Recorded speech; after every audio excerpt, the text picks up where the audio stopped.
In Utah, we focus and emphasize the importance of providing services to the public. It's my goal that we provide 100% of our services, or virtually 100% of our services, online. And currently we have about 1,100 services we provide online to the public. And last year we did over 34 million transactions. So we know that we save money for each transaction we can do online in place of someone walking into one of our buildings. So that's something that we have focused on for a number of years and we continue to focus on. And with that comes the mobile applications now. The use of mobile applications by number one, the public, and number two, state workers. As they go out in the field, they can use these mobile applications to do their jobs. So we've done a lot with that. Also in this last year, something that we've done that's quite innovative, we've for years had our mapping and GIS technology. It's been used by 8 to 10 different state agencies, but they've been doing it in a silo. So they've done their own thing, and maybe they've stored maps in their desk or maybe even on their computer, but it wasn't available to everybody else. So just this last year we've started a new project that keeps all this data in layers. So in the Uinta Basin part of Utah, there's a lot of oil, and obviously the people who want to drill oil. So we need roads, we need to protect species, we need DNR, we need DEQs for environmental quality, for protecting the air. And so they all were doing their own mapping projects. Now we're storing all that data together in layers and sharing that data. So that's something innovative that we've done in this last year. I'd say open data. We've done some stuff with open data in this last year and made great progress. We have about 1,200, 1,500 data sets that are available online. We want to increase that. My goal is by the end of 2016, so the next year and a half, is that all data that is considered open from any of the executive branch agencies is available online.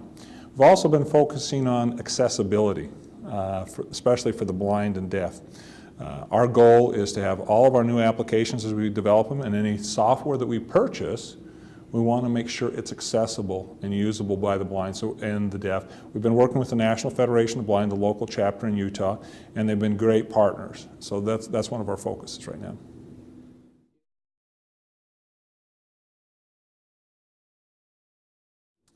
Well, I think the challenge for every state agency right now is personnel and retaining and recruiting personnel. It's difficult for the salaries that we pay. In Utah, the governor and the legislature has done a great job of bringing technology companies into Utah, and that's been great for the economy. We have an unemployment rate of only 3.4%. And so we have a lot of technology companies, but the demand for technology people is there, and there's more demand than there are people to fill those jobs. So that's one of our biggest challenges right now, and I don't know the answer to that. These kind of conferences like NASCIO, I've worked for the state of Utah for over 32 years and I've gone to a lot of different kinds of conferences. I love to hear what other states are doing. I love to plagiarize what they're doing. I mean, why would I want to reinvent the wheel? If they've got a great idea, why wouldn't I want to plagiarize that idea and use it in Utah? So these conferences are always good for me to hear what other states are doing.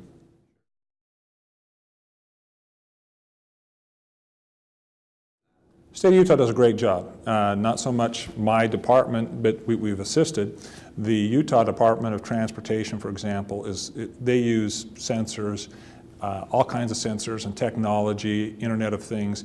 For example, they have sensors in the state roads and freeways that sense how much moisture there is and how cold it is, so they can dispatch plows and salt trucks in case there's ice on the roads. So we use it there. We use it in, we have sensors in the Department of Agriculture with streams to monitor stream flow, for example. So we do a good job in using the Internet of Things. Our agencies have been very innovative and they've used a lot of that kind of technology. It's a good question. Cybersecurity is our #1 priority. When it comes down to everything we do, it doesn't matter. It's like the governor told me once. He said, "Mark, you can do all these great innovative things, but if you can't protect it, then we're not doing our job." We collect all kinds of valuable data from the residents of the state of Utah: social security numbers, names, birth dates of their children, credit card numbers, bank account numbers. We collect all this data and it's incumbent on us to protect this data. Right now in Utah, in our data center, we average 80 to 100 million attacks per day in trying to get into our network. We had a couple of days where we were over 250 million. We actually had one day where we had over 800 million potential attacks that we blocked in a single day. So almost 1 billion in a single day.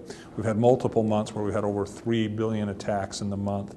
So security is extremely important to us. We started a few years ago a 24/7 security operations center.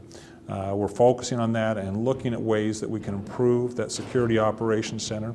That's a priority. Educating state staff in security principles, helping them understand all the things that they need to do at their level to protect their data is critical.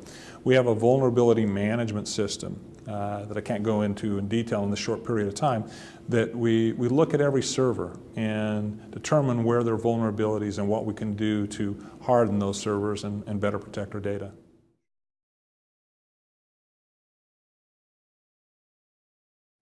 I was talking to our Chief Information Security Officer just last week about this, and he believes our biggest challenge are the people.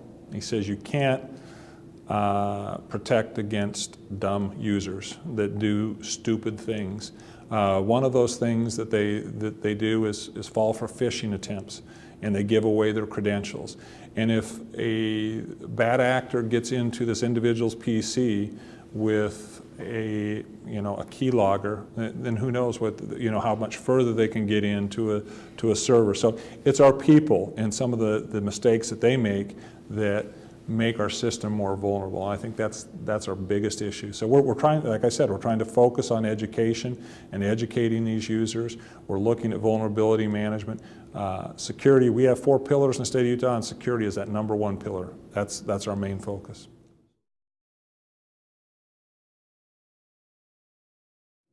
One thing we're focusing on in Utah is the use of big data and data analytics. So I think it's a good idea for the federal government, for the state government, and local governments to share their data where possible and allow data scientists to analyze this data and make data-driven decisions.